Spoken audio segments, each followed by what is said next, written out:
So it just got considerably cheaper to renounce your citizenship or expatriate from the US. In this video, we're going to talk about what it actually means to expatriate or renounce your citizenship, what the formality and the process looks like, and specifically where this fee came from in the first place and what it costs now to go through the process. The number of US citizens that have been giving up their citizenship has been increasing over the years dramatically. It follows political swings, obviously, it follows rule changes, but the trend has definitely been going up. Historically, there was no fee that you paid to the government to go and give up your citizenship. I mean, generally, the process is that you have to go into the embassy, you fill out a form telling them that you're going to be renouncing your citizenship. They make sure that you're not doing it under some type of duress or some other reason.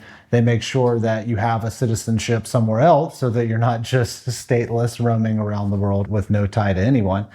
And then that's basically it. You sign the paperwork and you're done. You're no longer a US citizen. I think back in 2010, they implemented an administrative fee that was $450.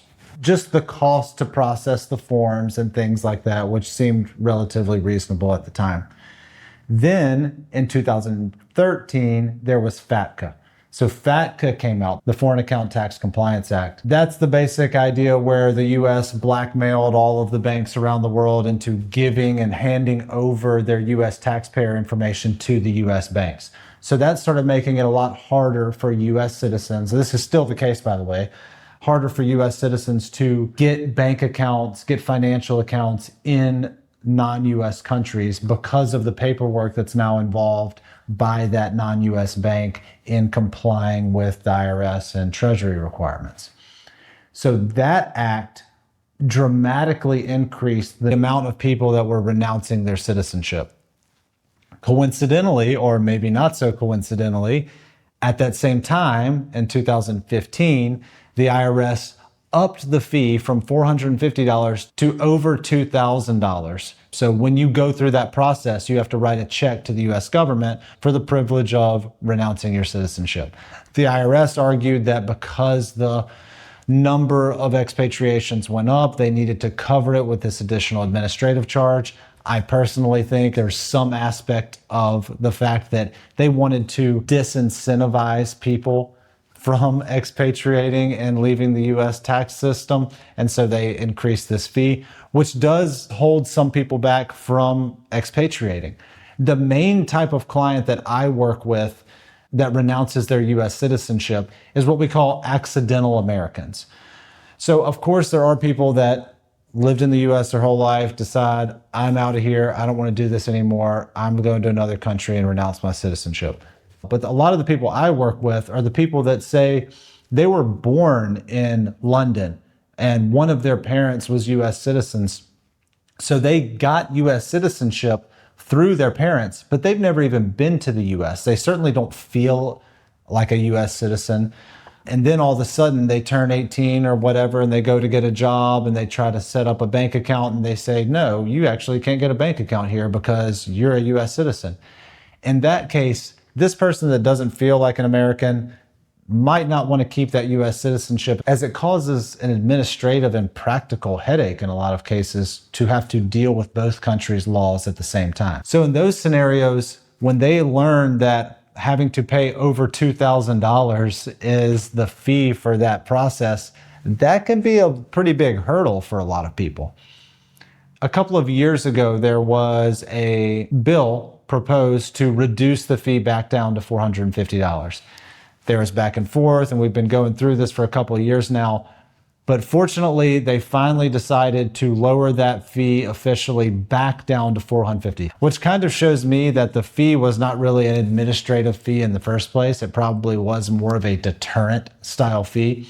But fortunately, that's one less impediment that people have to go through if they are going to take that step to renounce their citizenship. Just because the fee is lowered doesn't mean it's something you need to jump into right away. You need to understand what the implications are and the process is for actually renouncing your citizenship. So the main thing you want to plan around when you renounce your citizenship is what's called the exit tax. So the IRS has a tax, a mark-to-market tax on all of your assets when you renounce your citizenship if you're considered a covered expatriate. You can be a covered expatriate in one of three ways. One is that the average annual income tax over the last 5 years, your tax liability, not your income, but the actual tax that you owe, is over about $200,000. That number's pegged for inflation, so it moves around a little bit. The other one is that the fair market value of your assets on the day you expatriate is not more than $2 million. So if you're over that 2 million threshold, then you're a covered expat, you're subject to the exit tax. And the last one is that you filed your tax returns correctly over the last 5-year period prior to the year of giving up your citizenship. That's the one that catches a lot of people, as well as the 2 million one. If you're one of these accidental Americans and maybe you haven't filed tax returns in the US, you just found out about this requirement to do so, and it's not something you want to do for the rest of your life, which is totally understandable in a lot of cases, and you want to give up that US citizenship, you have to get in compliance at least for those last 5 years first, and then you can give up the citizenship so that you avoid that exit tax, assuming that the other two, the income tax threshold and the fair market value threshold, don't hit you as well. And if you're delinquent on some international forms, there's streamlined filing procedures and things like that to get into compliance. If you have questions about how to give up your citizenship, what the implications are, what the process looks like, how to plan around the exit tax, reach out to us at McGowanTax.com. I'd be happy to talk through your situation and find a plan that works right for you.